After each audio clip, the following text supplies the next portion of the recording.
I was actually pretty excited to be a dad. Really, if I'm honest, I was pretty excited to be a dad because, like we said earlier, I always thought I was going to be a dad. And even before we went for scans and stuff, I was like, it's a daughter, it's a girl. And I was excited at the prospect of it, but I was also scared of it.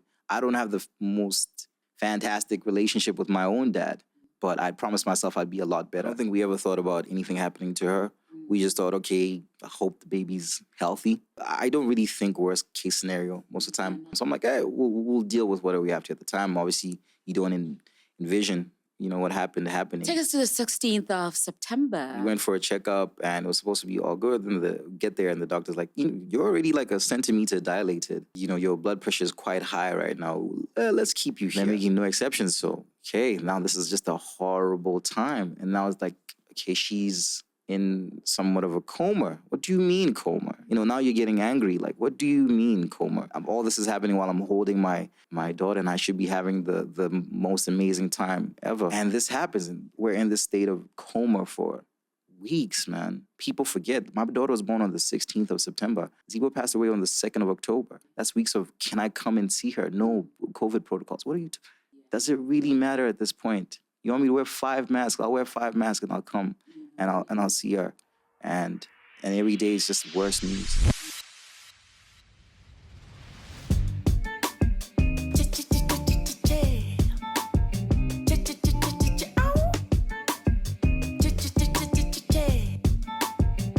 So, Frost, thank you very much for joining me for this conversation.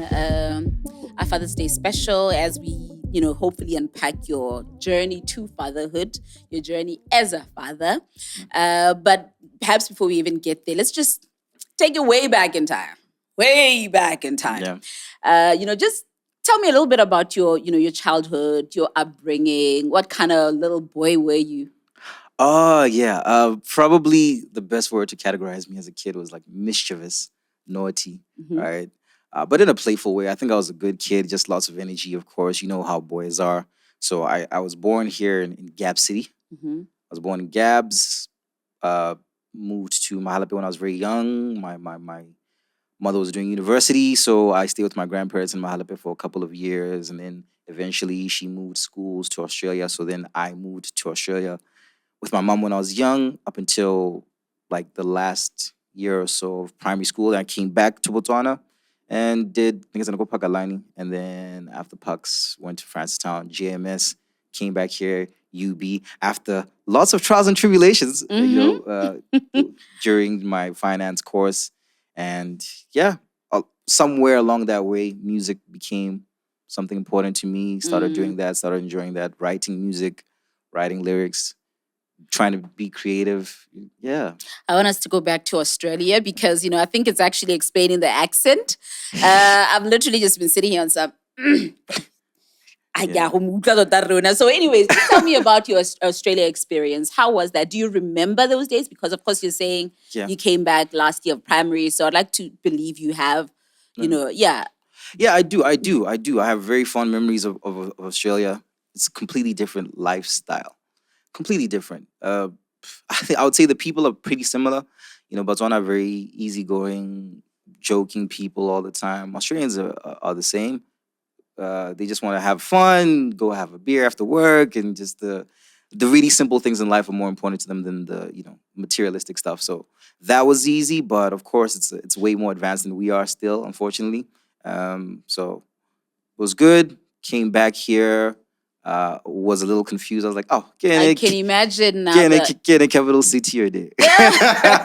I'm joking. But yeah, I came back and then it was a little bit hard to go back because my sauna was really bad when I came back. But yeah, it was fine. I got some friends, started speaking better. I remember my grandmother still laughs at me to this day. There was a time I was like, I just came back from Australia and I wanted water. Cold water. Yeah. Translation. Yeah. But it was good. I think I adapted well when I came back here. And I'd already started writing lyrics and songs when I was in Australia because my mother was a big Eminem fan. So when we were that side, she used to listen to Eminem. I came back. My uncle listened to like Ja Rule and DMX and stuff. So yeah, that's how like music became a part of my life. Okay. Yeah. And I don't hear you mentioning dad. Where was dad in all of this? When your parents are not together, Yeah. I can't really mention dad that much during Yeah. my early years. So yeah, of course, I've always known my dad and who he is. He also he's a pilot, so he's always around the world traveling, stuff like that. But yeah, majority of my life was just myself and, You and and my mom. mother. Are Yeah. you an only child? On my mom's side, yeah. On my mom's side, I'm an only Oh. child. I have some siblings on my dad's side, but only child. And I think it's pretty obvious that I am an only child. Yeah. But mom is a psychologist, so she's very, very hands on. Yeah. She's a psychologist. Yeah. Oh wow. Can you tell that you're living with a psychologist? Like your mom is a psychologist. Is she always trying to psychoanalyze things? Yeah. I'm not a psychologist, but like with everyone, I'm like, okay, so I think what could you possibly be dealing with? So I can imagine what it feels like being, or is she able to separate, herself from her profession? Or is that her full time? It's funny you say that because I also find myself psychoanalyzing people these days, like trying to find out why someone is the way they are. Yeah. But sometimes she can. But I think there's so many emotions that she forgets everything they taught her in university and is just emotional when it comes to me. But that's fine. That's fine. The benefit for me was always she had a really big emphasis on being yourself and also understanding yourself and understanding your emotions. So when I used to struggle with not being with my dad, the reason I started writing music was because she was like, okay, you're upset, you haven't seen your dad, blah, blah, blah, blah. You don't have the great relationship with him. This is saying this to a 6-year-old boy. Write about it. Oh, wow. Write about it. What are you going to write? Are you going to write a story? You're going to write a poem? That the poem became rap, right? Because, rap is just rhythm and poetry. So those things just came together. And yeah, so I have to credit a lot of my personality to having a psychologist in the home. Yeah. I can imagine. Yeah. So does that mean, as far as discipline is concerned, was she able to then, how with us back in the day, yeah, tuba, you know what I mean? But of course now the world we live in, there's so many other dynamics to it. Bana go buiwa le bone, you know what I mean? Like go na le dinoticon, and of course, also just us westernizing. So how was that for you? The fact that she is a psychologist, did that mean you're able to have conversations? Yeah. You're able to like dig deeper into everything versus her being reactive to you being a mischievous young boy? But yeah, to some extent, to a great extent, yeah. My mom barely like put a hand on me. I think at the most which is fine. My grandmother did the beating when I was younger. She brought the balance. She brought the balance of that. But yeah, she never really had any kind of physical reprimanding or anything like that. It was always, let's talk through it. Why is it like this? What happened? I'll give you a great example. The first time she had to explain racism to me, I still remember to this day. I was doing some silly things with my friends in Australia who are obviously all white, but she had to explain to me it's going to be harder for you. You're going to get in more trouble than these guys are going to get into. And she explained it by saying, imagine a bowl with apples and oranges, right? There's 10 apples and there's 1 orange. If something happens and an apple did it, somebody in the bowl did something wrong. But if an orange does it, it's the orange did something wrong. Yeah. So you have to understand things are going to be different for you. I still remember that analogy, and she told me that when I was like 4 or something. So yeah. So now, do you remember what you used to write about back then? Because like you're saying, you started writing as early as 6, initially to just vent out and express yourself. Yeah. So are you able to, do you have any recollection of what you wrote about back then? I don't, but I know it was horrible. For sure, it was just horrible. But I think also at that time I started watching lots of Michael Jackson music videos. So I was writing like love songs like Michael Jackson would write them, trying to. It was very stupid stuff, but it was the building blocks for what would come later on. Absolutely. Yeah. And at what point now did you decide this is what you wanted to do? Like you wanted to express yourself through music and, to write and to rap, do I call it that? But yeah. Probably high school. So I was writing my whole life. High school, I met some guys. I went to JMS in Francistown. I met 2 guys that we went to school with together. And my other friend had he made beats on Fruity Loops. And my other friend as well, he's like, yo, we can use my house and we can record songs. So after school, after sports events, we'd 3 p.m. go to my homie's house and we'd record on this terrible mic and make these songs. And I was like, yo, I love this. I love doing this. I wish I could do this all the time. But obviously it's hard when there's school and stuff involved. And after finishing high school, I was the only one that came to Gabs for uni. They stayed in Francistown and just went to BAC that side. So I kind of stayed with the dream by myself. They kind of let it go. I feel for some people it's a phase. For some other people it's like, yeah, this is a lifelong thing. And at what point did you figure out that for you to be a lifelong thing? Like, what did you have clarity even as you came to study here in Gabs? What are you thinking? I may be doing this, but like, this is what I want to do with my life. I'm not entirely sure when I decided that. I think that, I dropped out of school like twice, like uni twice, right? So I was struggling with that a lot. I was struggling with I really want to make music, but is it really going to carry me throughout, So yeah, I think it's a decision that I made multiple times. And was that a conversation you're having with yourself? Was there any pressure from, mama? Yeah, of course. Of course, everyone around you, of course, considering that this is boss. How's it going to be a Christmas about was what? Can they want to miss the Hitlerling? Hitlerling school. So yeah, it was a community problem, like in terms of my immediate community, my family and friends. Also, just with my mother, of course, like I said, she's a big part of my life. Of like, what are you gonna do? You're gonna do this? Is it gonna sustain you forever? And that's something I don't know if I've fully finished with that. Yeah, with like wondering where to put my time and my energy. Because even now, like working, I work. So do I go back to doing music now because I've been taking a little bit of a break, or do I leave it? And I struggle with that still. I can imagine, especially with the industry here. But what inspires you, your music, your writing? What inspires that? And I can imagine it's probably changed over time. So back then, versus now, perhaps just get us into that. A lot of things. It depends what I'm making, right? Sometimes I have an idea, like I want to do this certain thing and express this certain emotion. Like my last project, obviously, my project was called Lost, which stands for Loved Ones Stay Together, right? And the whole project was about, the grief I was going through. So there was a plan behind it. But then other times I just get in the studio and I'm just, I have something in my cup that's not PG-13, right? And I was like, let's have fun. So everything inspires me to write. We'll get to Lost just now, but like, as you were growing up, have you ever imagined yourself as a father? For us girls, I don't know. I know that women who never really imagined motherhood, but I was one of those who was always looking forward to being a mother. Always. Like I literally had it all planned out, figured out. First kid by 22, second, actually 24, second 26, third 28. Was that ever a dream for you? Is it ever something that you ever imagined? Yeah, to an extent. And for some reason, I always do not have a daughter. Every time I thought about having a child, I never thought of having a son. I'm sure it's great, but I knew myself I was going to have a daughter. I thought about it. I didn't know when it was going to happen. Maybe it happened earlier than I thought. But yeah, I'm happy. I did. So tell us about meeting, Zibo, your daughter's mother. When was that? How did that happen? This was 2019. This was 2019.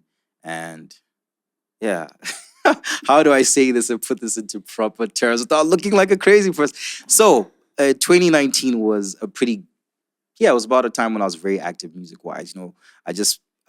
I was still writing off of, probably the biggest song that I put out, Hwangepe.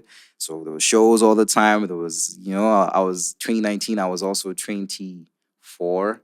So you can imagine 24 when you're doing very well. Everything is very high paced, right? You're getting attention. You're out all the time, and you're not really thinking about meeting someone seriously. So yeah, but we met first on social media. Okay, I was just about to say that. I heard there was something, I don't know whether it was somebody sliding into somebody's DMs or somebody commenting on your, I think she commented or something of that sort. So, but it was on social media. Yeah, it was on social media. I think I slid first. Yes, I slid in the DMs, of course. You have to sometimes, shoot. So I slid in the DMs and I was like, hey, what's up? And then we talked about some random stuff like Game of Thrones or whatever. You're just trying to find something to talk about until the first time we met each other. And when you have chemistry with somebody, you don't really have to do too much. Yeah. I wish there was a more elaborate thing I could tell you, but when you just have chemistry, things just pop off, and then you're like, we're pretending that we don't want to be serious, and 1, 2, or 2, you're seeing the person 6 days out of 7, and things just go perfectly from there. And, at this time, she was supposed to go back to America because she was only here for her semester break to go back to school in America. And not because of me, not because of me. Are you sure? Yeah, I'm sure. Yeah, She decided to stay. So this thing that we thought was just like, okay, well, let's just chill while you're here became something a lot more serious when she Absolutely. said stay. I think the nice thing, of course, is that, because of her YouTube presence, Yeah. we got to find out a lot about, even as your relationship was unfolding, you all even at some point had a channel. So we got to know a bit about her as an individual, her own, experience, her journey, as well as you. You featured quite a bit, and like it was really just like Yeah. exciting to watch. You all just got along. But tell me a little bit more about her as a person. What kind of person was she? Amazing, man. Like she I used to tell her, yeah, why do you love me? Yeah. Right? So I'll tell her, Love me. one of the things I tell her is like, she wears her heart on her sleeves. Like she does not. I'm very good with being mellow like this and being articulate, but when it comes to really expressing my emotions, I'm not the best, which is why I use music as an outlet to do it, right? But she wears her heart on her sleeves, wore her heart on her sleeves, and always genuine, always herself in any context, in any scenario, never changing up. And that's something that I really appreciated about her. Perhaps also because she's a May baby. I'm a May baby, so I just love May babies. And I I'm just also feel a like, May I baby. know you're a May baby Yeah. as well, so I just love May babies. And I just feel there's this, I don't know whether to call it authenticity. Yeah. Maybe I'm shoving it down everyone's throat because that's like how I wear my heart on my sleeve as well. And very expressive, very stubborn.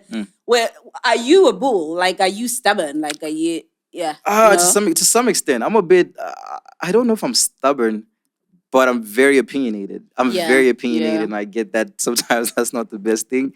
But yeah, I think her also it was more that she expresses it and she's okay to fail in something or be wrong at something and then come back and be like, okay, I was wrong in that situation. Those are things that I really appreciated in a person, and it was fantastic, of course, amongst other things. Yeah.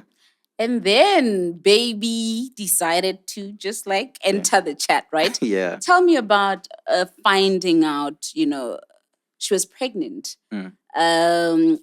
Was this something that you guys had ever spoken about? Yeah. Because what you're saying is, okay, so she was here for her semester break and you all are trying to pretend you're not serious. And, then she decides she's not going to go back. And then at some point she's pregnant, So how did that come about? Well, we know how it came about. We know how it came about. We know how it came about, Perhaps but- that's a wrong question, but It's surprising, but it's not shocking, right? Obviously, you know what you're doing. You're grown up. You know what could potentially happen, but you don't really think about it like that. I don't know how PG I have to be here, but I know her cycle. This is TMI, so I knew her cycle. So I was like, we will be good. But this happened because this was December. I can remember the day. Like this was December, and I hadn't seen her majority of December because family, friends, whatever, Mahai and all of that. So I completely forgot everything, right? And things happened, and so when she got pregnant, surprised but not shocked. Obviously, it's like, okay, now your life is changing. Really, your life is really changing. And I just told you before that 2019 was a me spotlight, and everything is. And now it's like stardom. now it's like there's no time to be selfish anymore and think like you're the star of the show. You're no longer the star of the show. Let's be selfless now and think about, the child you're gonna have, and also think about the mother of your child who also is going through something that as a father you're not going through everything she's going through. That's it. Right? You're just along for the ride, and you have to be very supportive, even when it's hard for you. You actually have to, kick your feelings to the curb a little bit, And that's a hard pill to swallow sometimes for dads, and they feel like, oh, she's not giving me attention, or she would literally tell me, like, I don't want to see you, but I want you to be here. Kyoto, just be somewhere. And I was gonna ask about that. What kind of pregnancy does she have? Like, as far as your morning sickness, as far as apparently you can just not want him around. Exactly that. She's like, no, I don't want. I had to change my cologne. Oh, wow. Yeah, I had to change like my cologne at some point. She's like, I just can't deal with your smell right now. Imagine. So and that's happening as a dad while you're also going through all these things about, because now, as much as we talk about gender norms, you're still expected to provide. You're still expected to be the one that does certain things, and you're like, damn, I gotta work. And you're going through all these emotional things, but you almost really have to discard that for a second. I maybe that's not healthy to say, but reality is not always the most politically correct thing to say. Yeah. Right. So yeah, she had morning sickness. She had a problem with my smell, but generally we had already had a relationship of communication. So we communicate this thing. Listen, I love you. I just don't like you right now. Or, I love you. I don't like you. And I was like, okay, fair. And yeah, we made it work. So you had fatherhood thrust upon you, right? Like it's not something like you're saying that you planned and like planned out to the T, and you were ready to have a child at that point. It happened. Yeah. You mentioned that it was an emotional process, like you're going through a lot of emotions. I want you to take us there. What were those emotions? Because men are generally not socialized to be expressive, especially with our emotions, feelings, and. But I want to challenge you to take us there, to go through those emotions. First of all, just finding out that you're going to be a father at 24, and it's not necessarily something that you were trying to, have happening at that point, right? And all these changes, the transition from a father to be's perspective. We hear a lot of stories from women who are talking about the changes. First of all, my body is changing, the emotional, turmoil, the hormones, but we hardly hear the father's perspective. So I want you to take us there. Yeah, a bit of what I said. Like, obviously, now you're thinking, men think in very logical terms all the time. It's like, okay, here's what I have to do. One, two, three, four, five. The emotional side of it is, I was actually pretty excited to be a dad. Really, if I'm honest, I was pretty excited to be a dad because, like we said earlier, I always thought I was going to be a dad. And even before we went for scans and stuff, I was like, it's a daughter. It's a girl. I know I'm getting a daughter. And I was excited at the prospect of it, but I was also scared of it. I don't have the most fantastic relationship with my own dad, but I promised myself I'd be a lot better with my child. I'd have a better relationship with my daughter than I had with my father. So it was also almost like not proving something to myself, but you get to do something that you would have loved to be done different for yourself, right? So challenge yourself to be better than that. So that was that nervousness about and some other things as well. What else? What else was I feeling at the time? But there's also a feeling of you do get this alienating the world is not about you anymore thing as a man. You really do. And I get it might still happen with women, but just telling you the male perspective is everybody's paying attention to your baby mother, right? Yeah. Everybody's rubbing her stomach. Everybody's saying, "Are you fine? Is everything fine with you?" Not. It doesn't really happen. It doesn't really. You don't really see that as a father to be. So you have those seeds of, I'm not as significant in this whole picture. I'm a not a non-factor, but no one's there to check in on you. So you do feel a little bit alienated as well. And I know lots of men struggle with that. We were talking while we were having a very controversial conversation with my friends who are also fathers. But kind of at that time when you're a father to be, you just feel like, damn, who loves me right at this moment? Your girl probably doesn't love you at that point. Yeah. Oh, love you, yes, but like you, she doesn't like you at that point. Everybody's focused in there, and you feel like, Yeah. It's alienating. Why do you think, and this is not about you, but like now just talking to a guy and we're talking about fatherhood, and this is something that we find happens a lot, especially now. Why do you think men leave when women are pregnant? In your conversations as guys, you know what I mean? Yeah. Lots of it is to do with some guys are just stupid, right? Some guys are just stupid. And perhaps selfish. And selfish as well. Yeah, by stupid, I do mean selfish. Like they just think everything should be around them. And then also maybe they didn't have the child with the person they wanted to have a child with. I didn't have that problem. But yeah, they become selfish and just feel like, okay, the world doesn't care about me and she doesn't like me. I'm going to go find somebody that does like me. Because you find usually those men that leave end up being with somebody else around that period because you don't find comfort in anybody else. So that's part of the conversation we had as Majita at that time. Remember Samang Mangi, he ended up getting married to the girl that he was dating while his actual girl was pregnant. Why did that happen? It was because he felt alienated. Is that a good thing? Justified? No. Yeah, absolutely. But it's why it happened, right? So maybe it is that, but it is being selfish at the end of the day. Yeah. So during her pregnancy, did you ever imagine complications? Or first of all, did she have any complications with the pregnancy, right? And did it ever cross your mind? Because I know there's something that women generally, and like my sisters have literally shared this. They're like, what episode? What if? Yeah. You wake up and you're like, okay, why does it seem like she's not moving? So like there's just so much fear. But is that something that you guys perhaps experienced as a unit, that perhaps she experienced and you got to witness? Or were you just excited and you knew you were going to have a baby and it was going to be one happy family, happy ending? We had, just concerns about the baby, really. I don't think we ever thought about anything happening to her. We just thought, okay, I hope the baby's healthy, And I was just like, at the end of the day, I'm like, I don't care if my baby comes out with 15 fingers on one hand, right? As long as she's breathing, whatever, we're going to love her and she'll be okay.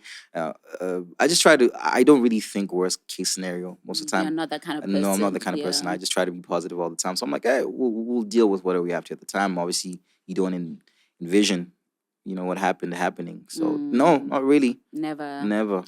Take us to the 16th of September. Yeah. Yeah. Did she get into labor?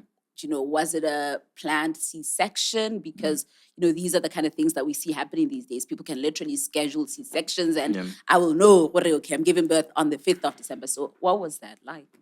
So actually, we went for a checkup that same week, 2 days before. So the 16th of September is on a Friday. We went for a checkup on Tuesday, I think. It's not Tuesday, Wednesday. Yeah.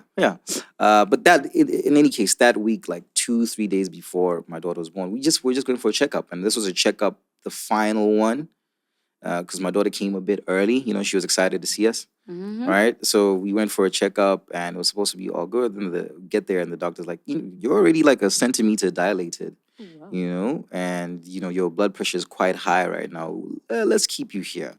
Because we don't know. Maybe we'll have to give you, a C-section just to be on the safe side, So just come here. So yeah, that one visit, that was supposed to be a visit. Then we go back and we had all these plans and things that we wanted to do that day. Became, okay, I'm leaving her there, and then I had to go back and get all the bags that we packed already, and and tell her mother as well. Hey, she's gonna be monitored and stuff. Yeah. Let's just see what happens. Maybe she'll come back in a day or two, or maybe they will have to, get the C-section. So then we went, I went back, dropped the bags, and I literally didn't see her. So I left that day, dropping her off to come back and bring her bags later on and get her some food, or because cravings, right?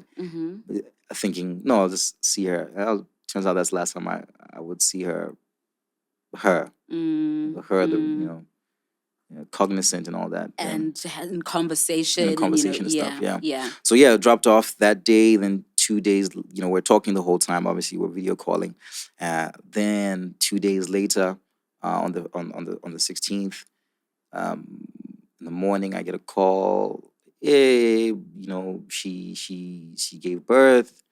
Da da da da da da. Cool, great. When can I see my child? Is the first thing I say. Excited, of course, when can I come see my child? Okay, you can come around 12, but we want to keep her here for a bit because we just want to monitor her a bit. And who are they monitoring, mama or baby? Mama. Okay. Yeah. So on the Wednesday, what days? I'm confusing the days, but the date's still on the 16th. Yeah. I get there with her. I'm with Zibo's mom as well, and we get there, and we came get the baby. Zibo's mom wasn't trusting with the baby. I'm like, it's my baby, but she wanted to hold her, so I was just driving on the way home. Is she fine? Is Zibo fine? Fine. Yeah, we're just monitoring her. Everything is okay. So we're thinking everything's fine. I don't know the procedure really. Is this a common thing or not? Exactly. And I was like, okay, I'll Google when I get home. But when I get home, obviously I have this, this little potato in my arms that I want to meet and just spend some time with. And now later we're hearing that there's complications. She can't even talk. She's not on the phone. I'm like, why is she not texting? And their information is coming very slowly. And you have to remember, this is during COVID, right? So we're not even allowed to just come and just stand by her or do something. They're telling us, you have to observe protocols, etc., etc. Yeah. They're making no exceptions. So okay, now this is just a horrible time. And now it's like, okay, she's in somewhat of a coma. What do you mean coma? Now you're getting angry. Like, what do you mean coma? Yeah, and all this is happening while I'm holding my daughter, and I should be having the most amazing time ever. But and it's so confusing. It's so confusing. I don't know if you've ever been like let's say in a car accident. There's this cloud of confusion. You don't know what's going on and everything. What time is it? What day is it? Yeah. Who am I? Right? And this happens, and we're in this state of coma for weeks, man. People forget. My daughter was born on the 16th of September. Zibo passed away on the 2nd of October. That's weeks of she's unresponsive. Yeah. That's weeks of can I come and see her? No COVID protocols. What are you? Yeah. Does it really matter at this point? You want me to wear 5 masks? I'll wear 5 masks and I'll come and I'll see her. And every day is just worse news. Every day is just worse news. It goes from okay, now her eyes aren't even responsive to light, and these are horrible weeks mixed with joyful weeks because I'm with my daughter. So I don't even know where I am. And yeah, so but now obviously then the social media thing happens. So, Zibo's mom told a friend of hers about it, and he decided to post about it. So now you're dealing with social media. Now you're dealing with social media and people texting you and calling you, and I just take my phone, I throw it there, and I'm spending as much quality time as I can with my daughter. Day in, day out, I'm being a bit of a baby hog. I'm like not letting anybody else hold her. Yeah. But it's horrible. And then the 2nd of October, I wake up in the morning, I get a call from Zibo's dad, and hello. First off, how do you have my number? Who's this? Right? And then he's like, no, Zibo passed away. What do you mean? Yeah? What are you talking about? And yeah. And that day is a blur. I can't even tell you what happened that day. It's a complete blur. And so yeah, the first thing I did was I wasn't with my daughter at this time. I was in so I just drove to my daughter. I just went to go sit with my daughter and just bawl my eyes out for such a long time, and just wanna I think that day then I left my daughter at Zibo's mom's house, and I was driving to my house, and I'm looking at a T-junction. There's a T-junction in front of me. I'm going at like 1:30. I'm like, I don't think I'm gonna brake. I don't think I'm gonna brake. I don't want to. But I have a daughter. Yeah. I can't. Yeah. That's the selfish thing we talked about earlier. I can't be selfish and decide like my pain is more than the potential pain I'll cause for her. So yeah, losing both parents. Those man, that time was horrible. That time was horrible, and having to deal with talking to people makes it harder. Having to deal with, I don't want my daughter to see me cry every single day. I can imagine your father. And then so at this time we were staying in the same house. It was me, my Zibo, my mom. We were all in the same house. Thankfully, we found there's a house that they had that we could all be in at the same time. So this is the most somber house you've ever seen. Like everybody's bawling their eyes out at any moment. So, those first couple of months were horrid. They were horrid. So. And did you give Aja her name even before she was born, or was she named after? She was born. We don't come up with the names.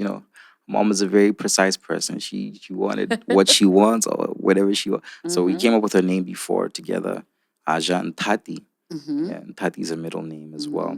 And so that's what. And what does Aja mean? Somebody asked earlier. They're like, I'm curious about what Aja means. It's a Kalango word, and it just means like, it's kind of like Batilo, Utile, kind of that realm. And then the Tati's like, so the idea was her name would mean my love, she has come as a sentence, right? But it's a little bit, It's a Yeah, little debatable. But but it's my daughter. I decide you what her decide name what that means. name means. Yeah. Exactly. Yeah. End of story. Yeah. Yeah. So now having to navigate fatherhood and, her mom was so unexpectedly taken away from you. How was that? Of course, you're talking about how the first few months were hard. I can only imagine. Well, I cannot even begin to imagine, to be honest with you. But how was that? She's a little person, she's growing, all these little milestones, but also you're dealing with this very deep grief at the same time. Would you look at her and see her mother in her? Yeah. Looking at my daughter is easy. Like that was easy. It just sucked that sometimes I couldn't be as happy as I wanted to around her. You know. But in the beginning, like they're so dependent and they need you so much, you almost don't have time to think about that. Yeah. Right? You're just learning about, oh, this thing happened. I need to do this and this and that, this and that. And all they do is really eat, sleep, poop, change them, clean them, and all of that. So I would not be here without my daughter, man. Yeah. Yeah. Were you hands-on? I'm just getting that you're a very hands-on father. Yeah. Were you hands-on from the beginning? Yeah, especially when she was younger. When she was younger, I was very, like I said, I was a bit of a baby hog, right? Like obviously her grandparents want to hold her, and yeah, poor Aja. I feel like we all kind of used it as a coping mechanism as well. You can imagine, Zibo's mom as well, like has just lost her daughter as well, so she wants to spend time with her granddaughter as well to not cover the pain, but like have something that will bring joy to her to an extent. Hold on, this is the last piece of Zibo we have. That's So yeah, it was easy. It was easy. Babies are easier than people say. You're just tired, but they're easy. I can imagine. And what was your relationship with God like in this moment? Like, what was your spirituality like? Did you ever go through why did this have to happen? Why her? Why us? Why me? Yeah. Did it challenge your relationship with God in any way, or spirituality in any way? Having lost the mother of Aja's mother in that It moment. changed what I thought God was. Right. I'm not religious, but I do believe in a power. I no longer think of God as this all controlling, all good thing. I just think of him as the thing. Yeah. He's present. Yeah, we said this a bit earlier before we recorded about, we always think about life and life as the good parts of it. And like the bad parts being the bad parts of life. Whereas no, life is just that good and bad part of it. I think God in a similar way is the good and bad part of everything. Right? So I stopped thinking of the need to look towards something, because that thing is not really going to stop anything from happening or start anything from happening. Right? And I understand people find comfort in religion, people find comfort in that, but no, for me, that was hard. I'm still angry. I'm still angry, still seething all the time. So I struggle with that. Some people, one of the greatest things that happened, finding a silver lining here, is lots of people also through my story would send me messages and tell me about what happened to them. And lots of them did mention that they used God as a way to make themselves feel better. I just couldn't do that. Yeah. I was too angry because nothing you say is gonna make it make sense for me. Yeah. And did you use any other means to cope? For instance, therapy. People, talk about therapy helping. Was that an option for you? Was there any other outlet beyond just, like you're saying, you're a baby hog and you just wanted to feel that closeness throughout, and you're engaged and hands-on? But was there anything else that, as you were transitioning, and you were not even transitioning, you're a father, there is no transition, you're a father, was there anything else that you kind of looked to or drew strength from? I have lots of really good friends. My friends really showed out for me, especially the ones that really understand me, would never ask me, yeah, how are you doing? A horrible question to ask somebody. I would say, at least in my case, when they're grieving, just be there for someone. If anything, treat them normally. Don't treat them like they're broken, even if you think they are, right? Just treat somebody as normal as possible. I understand that's hard to do. So I had friends there that would make sure to check in on me. Hey, let's go do something. Let's go play pool or something. Just that's some sort of normality to you. as well. But no, at the end of the day, I think those times spending lots of waking minutes with my daughter, especially the initial months, was the best part. I didn't really do therapy because I feel like it would be lost on me because I grew up with a psychologist mother, and I feel like I just Yeah, of hear what they say. course. Like, I know what this is. You're Yeah. doing this method, Yeah. right? So I think Yeah. that would have been lost on me a bit. Mm-hmm. But I will say at that time I was doing very horribly with substance abuse. When I say substance abuse, I don't mean drugs. I mean, drinking, Oh, cool. Yeah. drinking excessively when I'm not with my daughter, I should say. Drinking excessively, just Trying to numb the pain. trying to numb the pain, trying to feel something, Mm. trying to feel something. And that was not healthy at all. It was bad, even financially. but I can imagine. but yeah, I don't know. I don't know. I think it's just my daughter. Yeah. I think that's it. So you brought up something very critical. And, I think this is what everyone goes through when someone around you is experiencing grief, like is going through grief. You don't know what to say. You don't know what to do. You don't know whether to ask them how they're doing, and I'm glad that you brought that up. And I just want us to elaborate a little bit on that. When you say just be there, does this mean, like, are you saying be present, reach out, just be around me and let me talk about it if I want to talk about it? Yeah. But don't ask me about it. I just need your presence. You know what I mean? Do I come in to give you a hug when I see you? Or like you're saying, let it just be business as usual, because you're craving a sense of normalcy in the moment, I'm assuming. Yeah. Yeah, I do guess it depends on the person. Yeah. But I would say majority of people want to be treated as normal as you can treat them. And then they'll open up when they open up. More but when people, so like the question you're gonna ask me, I'm gonna be asked by so many other people. And all you're doing is making me relive it. That's That's selfish because it's like you want to hear instead of you want to hear instead of listening. That's it. Right? For you, it's information. For me, it's pain that you're making me relive every time you ask me how I'm doing and what's going on. Right? So yeah, I think most people would feel like that as well. Just be around me, give me the same kind of attention and whatever we're doing before, so that I feel at some point I'm going to open up to you. And yeah, I had good friends that would do that for me. And she then, of course, she's growing, like little milestones. How were those for you? Was it exciting? Was it I wish your mother was here to see this? And, people talk about sensing presence of that loved ones, who are, not there in the physical anymore. Was that a thing for you? Just get us into that journey, especially now as, Aja, was growing and all those little milestones and just how you felt as she was growing. Yeah. You're proud, when everything from when she starts sitting up to when she starts standing up and walking is great. And you celebrate them, but then there is that later on you're like, damn man, I wish I was doing with someone, for young people, there's a fear that comes when you know you're about to have a child. But what made it easier for us, and the reason why I wasn't really panicking that much, was because I was with somebody that, we're gonna do this thing together. So now every time something happens, you're like, we're not doing this together. Yeah.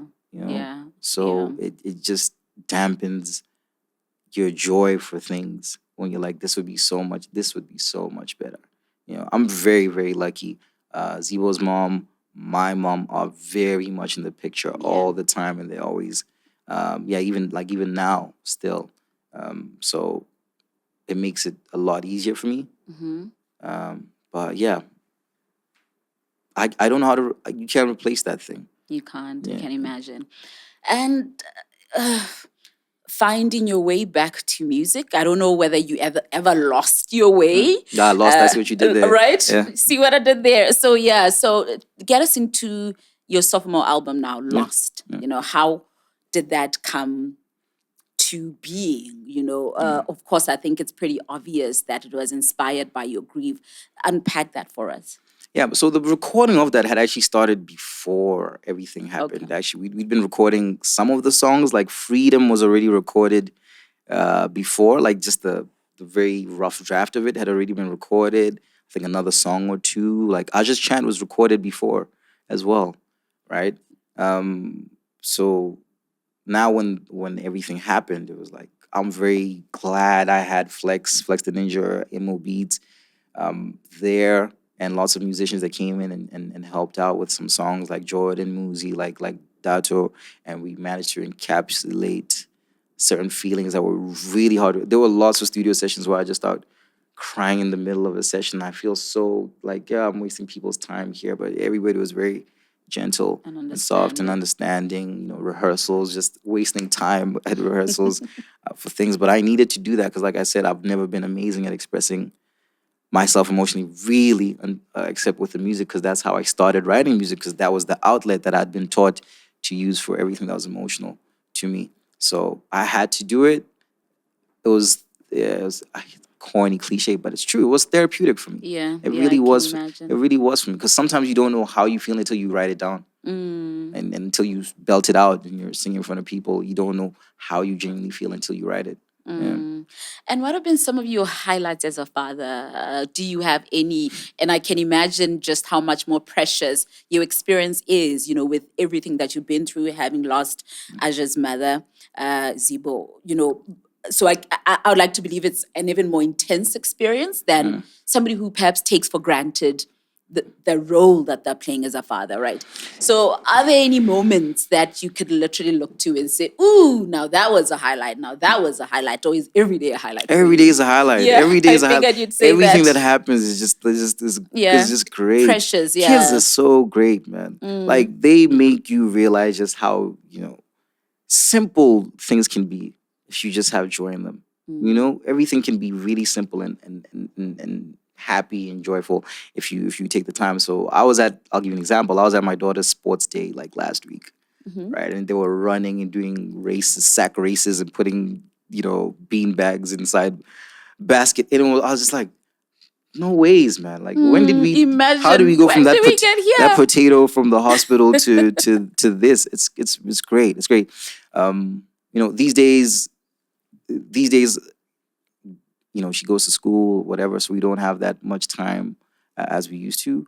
But it's still just all fantastic. I can't imagine the day she starts speaking, because when she says "daddy," it's already like heart melting, Right? So the day she starts having a conversation with me, proper conversation, What being are you- misopinionated, I can imagine. yeah, she's just like her mom. Like, there's a what I thought no.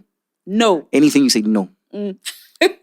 No, right? So I can tell the attitude is there. That's not from my side. And yeah, everything is precious. Everything is great with my daughter. Kids are stressful at times because, like, but especially as mula sekolong now, how mongwala lo ko sekolong mongwe le mongwe wa lwala, you know what I mean? It's part of the process, though. It's part of the process, absolutely. So it's great. And yeah, I'm looking forward to it. I'm enjoying the journey. There's certain things I still have to improve with as well. And what would you say those things are?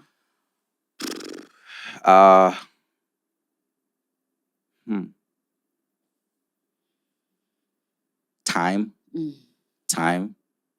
All right. I worry about that a bit as well, that now that I'm kind of slowly seeping back into music, that my work and also now with music, is that going to take away time from us? I worry about that. I worry also about, like, I need to move soon. So not soon, but I need to move like next year. So we have like a big house to live in and stuff like that. Do you live with her? Not anymore. That's another one that time is affected by time. So we stopped living 24/7 with each other when she was like 2. Yeah, 2. So the last year has been very hard. Yeah, the last year has been a bit hard, but it's okay still. It's okay still. It's she all goes to part school. of the It's all part of the process process also, of finding yourself yeah. again, being a young father and all of that. So those are some things I could definitely improve on, but I have to and I will. I remember the first time we spoke and you had to go pick up from school and like everything just stopped. And I thought that was so impressive because I remember you saying, hey, as you can tell, and I could hear in the background, I'm now doing school run and, I can't talk right now. And I was like, thank you, Daddy. I love that. So she loves attention. I think it can also, one thing that I'll commend you for, as much as you're also saying, you want to do better, and that's really great, is it seems you're very intentional, about her and about time with her. That's something that I picked up in just that little moment. And, well done for that. And one of the reasons why I wanted to have this conversation with you as a young father, and of course with everything else that there is to you, is we have a lot of young fathers, and I don't think they really value the gift of fatherhood, perhaps as you do, and, I appreciate that you agreed to do this. So for young fathers like you, I know you're just saying, I don't have it all figured out, but I want you to share some words of wisdom, some gems, some tidbits of information. What would you advise, especially, the landscape, the culture out there, right? What advice would you give young fathers out there? I think we feel lots of pressure. So we always overthink and complicate things for ourselves. At the end of the day, a child is quite simple, right? Obviously, there's things that you want to do. You want to take them to a private school. You want to do blah, blah, blah, blah, blah, blah. But at the end of the day, child can eat, has somewhere to sleep, and you're there. They're fine. Presence. Really, they're fine. Time. And they'll be happy. They'll be ecstatic about it. I was watching an interview with a guy called Dr. Umar. It was a bit controversial, but he was talking to this guy. He's American, but he was in South Africa, and he was talking to this guy who had a podcast and was telling him, I have no problem with people having lots of kids, except until you don't have time for them. Yeah. Majority of people that are criminals will tell you, I had a horrible relationship with my dad, or I had a horrible relationship with my mother. And they'll take out that anger on the world because that's the thing that they missed, regardless of how much money you had. That's right? It. So don't think the pressure should all be monetary. The pressure really is on your time and spending time with them and really being there for the moments and really investing your love, investing your attention. When she wants to show you the alphabet and say it 6 times back to back, just sit there and give her that attention. So I think it's a lot simpler than you think. Obviously, go ahead, grind and do amazing things and go to the highest level you can. But if you can give them time and attention, I think that's most important. Yeah, that's it. There has to be that balance. And I think, that's very important. I'm so happy that you brought that up as well, because I think it's also the way we're socialized, right? The man is the provider, so he goes out to hunt, and the mommy is there with the kids at home, and it almost seems like even if you don't spend that much time with her or with the kids, it's okay as long as you're out in the grind, providing, right? So, I really love that you brought that up, because it's so important. A lot of people who even grew up with fathers in the household still have daddy issues because there was never that relationship. You don't know how to relate with a father. You don't know how to open up to a father. You know what I mean? So I really just love, and it's a new movement with young fathers that I absolutely adore. Fathers who are present, who are hands-on, who are spending time, who are really invested in getting to know their kids. What is your biggest dream for Aja? Do you ever sit and just envision what you'd like her future to look like? Envision her as an adolescent, perhaps, as a young lady. Her dating. I know you'd probably kill, but I actually wouldn't. Oh, great. This is the thing that I told myself I'm going to try to be as fair as possible. And obviously I'm not there yet, so I don't know what's going to happen when the time comes. That's true. But I want to be fair to her and treat her the same way I treat my son. Obviously, I know she's a girl, so things will be slightly more dangerous for her, right? As a boy, what's going to be dangerous for you? Relationship and dating, really. Are you going to get your heart broken? That should happen at some point, right? Yeah. But as a girl, you can get pregnant by some stupid guy who's not going to be around, etc., etc. So I wanted to carry herself in a certain way. But really, if my daughter's happy, I don't think I care what is making her happy, if she's healthy and safe and doing things right.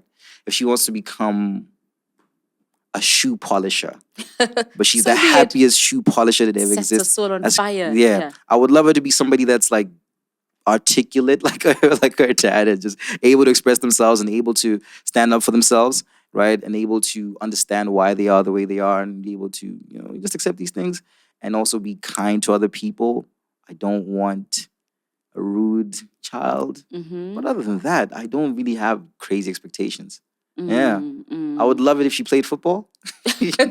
I would love it if she stayed away from music. I would love that. Yeah. But other than that, if she's happy and she's healthy and she's not hurting anyone else and she's not hurting herself, then awesome. And you wanted to be a red devil, I'm Oh assuming. no, that one is not an option. She already that is. one is not an option. Yeah, that's not debatable. Yeah, I remember seeing her birthday cake. I don't know whether it was her second birthday, and it was what? Yeah, Yeah, first birthday. First birthday. Yeah, and I was like, look at this dad. There's no way she's not Look at him imposing it. There is no way she's not a Man United fan. Yeah. So yeah, right. No,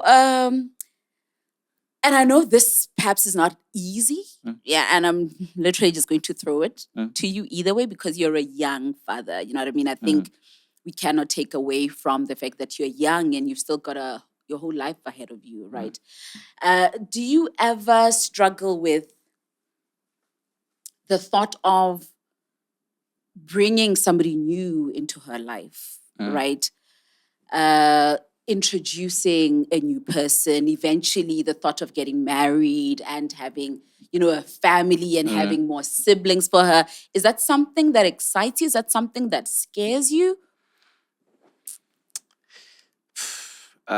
So that's a tricky thing. I think having a child is also a really good barometer. It's a good test to have when if I think about somebody that I'm with, I've seen people. Yeah. I haven't been in a relationship since, but I've seen people to some extent. And if I think about it, I'm like, would I let this person be alone with my daughter for 30 minutes? Yeah. No? Okay, I probably shouldn't be talking to this person then, right? Yeah. So it's a good test in that. But I don't know, man. I don't see that for myself. I don't see marriage or moving on, quote unquote. Oh, wow. I really don't. I would love it to happen. Yeah, that'd be great if it happened. But I don't see that happening. It's so difficult when you meet somebody and you're just so sure. Yeah. And I know everybody says that. Yeah. But when you're just so sure, you're like, yeah, this is my person, and you lose that. I don't know how you get back from that. There was a guy who commented on my time of struggle with grief, which is still ongoing, but really at the peak of it. And he was telling me about his daughter. He posted photos on Twitter, and he's like, "Say, this is my daughter now. Lost her mom when she was, a baby, just like you, and now she's here. She's 7 years old, and I'm married." I'm like, "That sounds fantastic, bro. I'm so happy for you. I just don't see it for myself." That's you. Yeah. I just don't. I don't see it for myself. If things change, I'll update you. Can you imagine? But how are you doing now, though? Where are you now emotionally, psychologically? Can you say you're okay, or is it still, just a journey that's unfolding? Are you still just going through the motions?